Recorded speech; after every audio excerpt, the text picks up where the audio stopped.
So here's the reality. King Charles stands just days away from a pivotal choice that could shape both his reign and legacy. The dilemma? Whether to sit down with Prince Harry during his London visit, but don't expect a tender father-son reunion. This is a high-stakes chessboard, and Charles knows his opponent might be carrying a hidden recorder.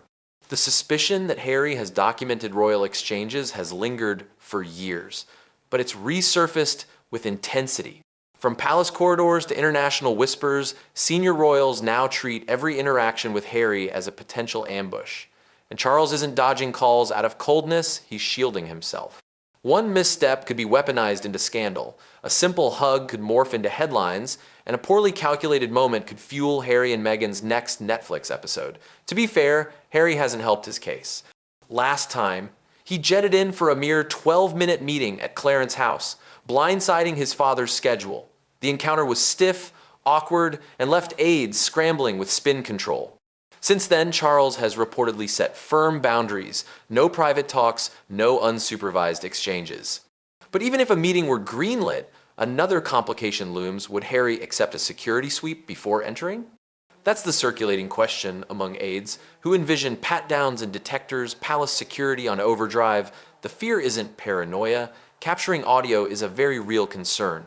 Maybe not out of malice, but for proof, clarity, or, cynically, future content. Charles, hardened by the Diana-era media wars, refuses to walk into another trap. Adding fuel, Camilla has been outspoken, urging Charles to resist any weakness toward Harry.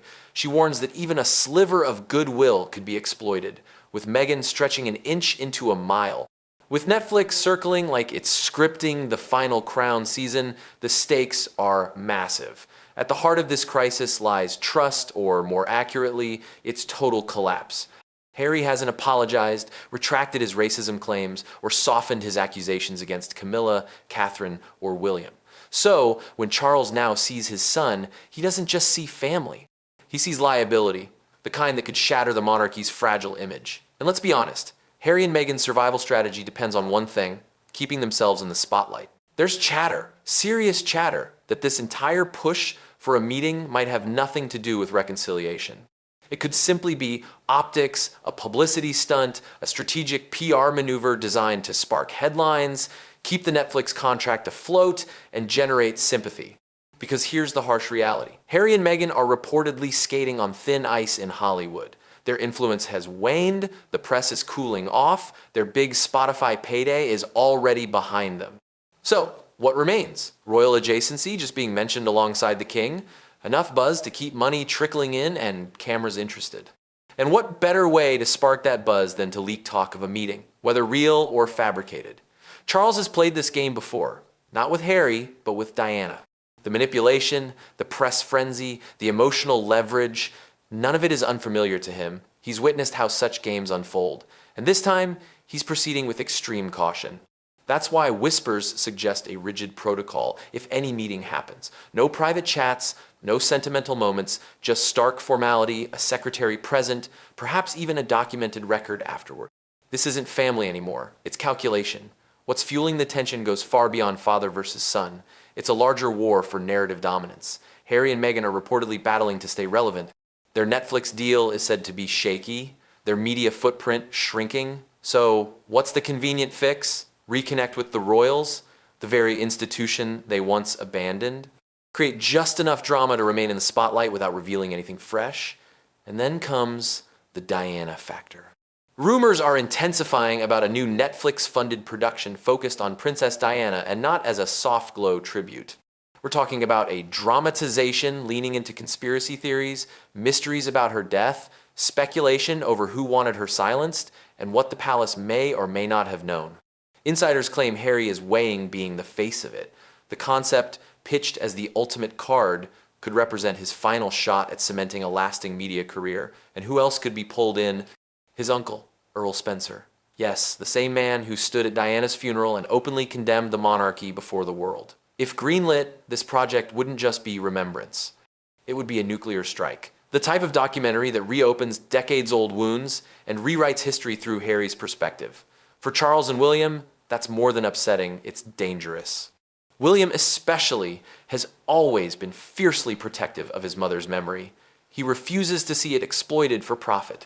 And for Charles, the notion of his son leveraging Diana's death for a streaming contract is nearly unbearable. He already shoulders decades of criticism over how the marriage collapsed. If this project airs with Harry tied to it, the backlash won't just revisit Diana, it'll target him. And here's where Camilla re-enters the picture. She knows better than anyone how haunting Diana's legacy still island.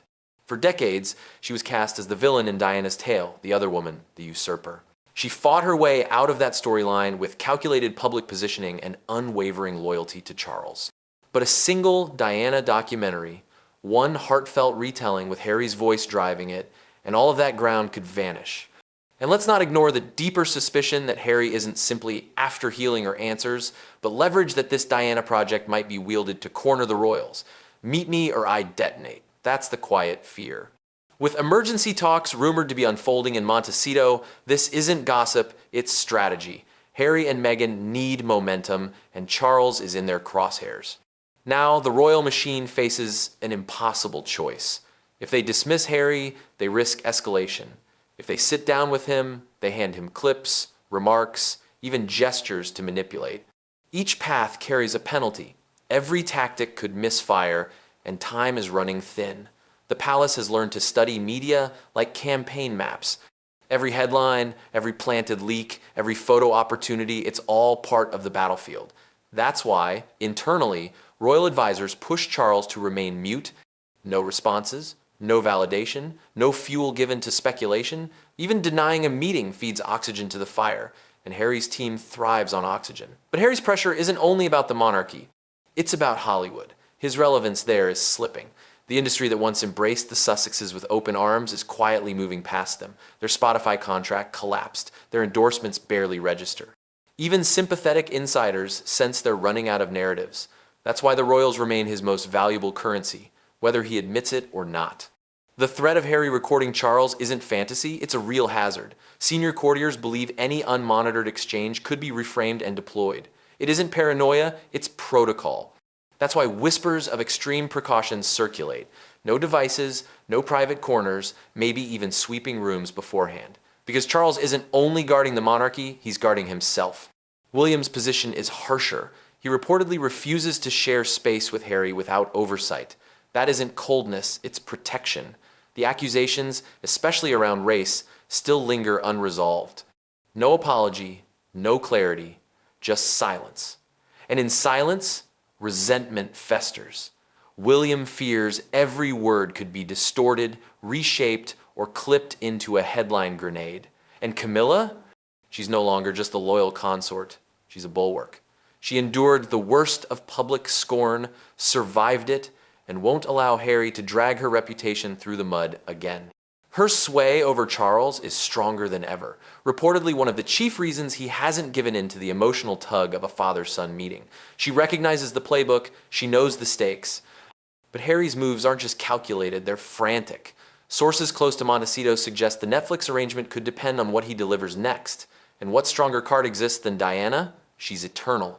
She's untouchable. And she still sells. If Harry frames himself not just as her child, but as her unresolved story, he regains significance. Even if that requires reviving decades-old wounds, even if that requires converting sorrow into spectacle. And that's the heartbreak here. This isn't simply a household unraveling, it's an institution collapsing beneath the strain of endless visibility. Harry longs to be acknowledged, but the manner he's pursuing it makes authentic healing nearly impossible. Charles may still cherish his son, but affection isn't sufficient when the consequences are this severe. This isn't an ordinary domestic quarrel. It's a constitutional risk.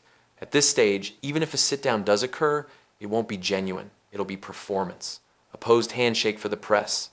Polished smiles for the front pages, yet beneath it all, the fracture is permanent. Faith isn't just fractured, it's pulverized. And unless something drastic alters course, Harry will keep pushing.